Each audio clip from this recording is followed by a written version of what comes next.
मित्रांनो, कल्पना करा, तुम्ही जपानच्या एखाद्या शहरात फिरत आहात आणि अचानक तुम्हाला तिथे जय भीमाचा आवाज ऐकू येतो.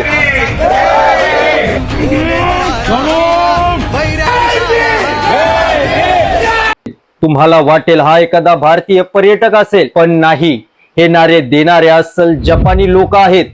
जपानमध्ये एक असा समाज आहे जो बाबासाहेबांना आपला मुक्तिदाता मानतो. पण हे कसं शक्य झालं? जेव्हा भारताचे संविधान निर्माता डॉक्टर बाबासाहेब आंबेडकर आणि जपानचे क्रांतिकारी नेते जीइचोरो मात्सुमोतो यांची भेट झाली, तेव्हा इतिहासाने एक वेगळं वळण घेतलं होतं. आजच्या व्हिडिओमध्ये आज आपण पाहणार आहोत या दोन महामानवांची भेट कशी झाली, जपानमध्ये आजही जय भीम का म्हटलं जातं आणि तिथला बारुकुमिन समाज बाबासाहेबांच्या प्रेमात का पडला. तर मित्रांनो, जपानमध्ये 1000 वर्षापासून बारुकुमिन नावाची एक प्रथा होती.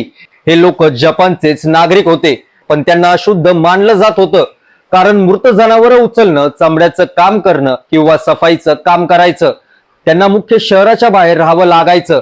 त्यांना मंदिरात प्रवेश नव्हता आणि त्यांच्याशी लग्न करणं तर लांबच, पण त्यांना स्पर्श करणं ही पाप मानलं जात होतं.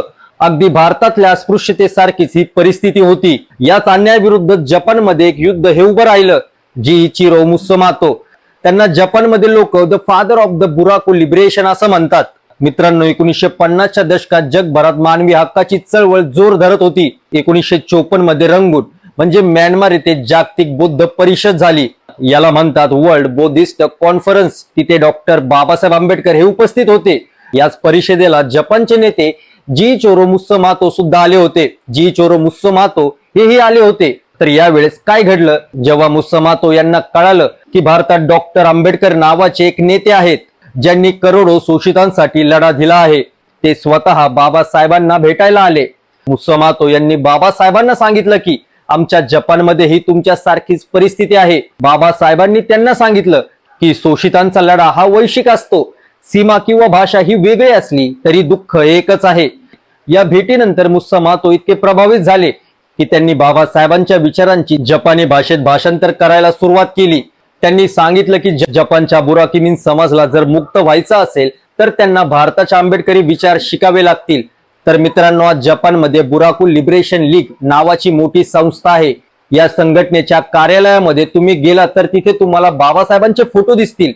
याचं कारण काय? शिक्षण. बाबासाहेबांचा शिका, संघटित व्हा आणि संघर्ष करा हा मंत्र त्यांनी जपानमध्ये राबवला. 2015 मध्ये जपानच्या कोयोसान विद्यापीठात बाबासाहेबांचा भव्य पुतळा बसवण्यात आला. तिथे दरवर्षी जपानी लोक हे अभिवादन करायला येतात. तिथले कार्यकर्ते एकमेकांना भेटल्यावर आजही आदराने जय भीम म्हणतात, कारण त्यांच्यासाठी जय भीम हा केवळ एक नारा नाहीये, तर तो अन्यायाविरुद्ध लढण्याचा पासवर्ड आहे.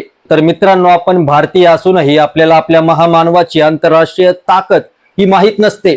बाबासाहेब फक्त भारताचे नव्हते, तर ते संपूर्ण जगाचे नेते होते. जपानमध्ये बसलेला एक बाराकुमिन जेव्हा जय भीम म्हणतो, तेव्हा बाबासाहेबांच्या विचारांची ताकद समजते. तुम्हाला ही माहिती कशी वाटली? जपान आणि बाबासाहेबांच्या कनेक्शन बद्दल तुम्हाला माहित होतं का? कमेंटमध्ये नक्की सांगा. आणि हो, कमेंटमध्ये जय भीम लिहायला विसरू नका. जर तुम्हाला ही माहिती आवडली असेल तर आपल्या चॅनलला सबस्क्राईब करायला विसरू नका. जय भीम, जय भारत.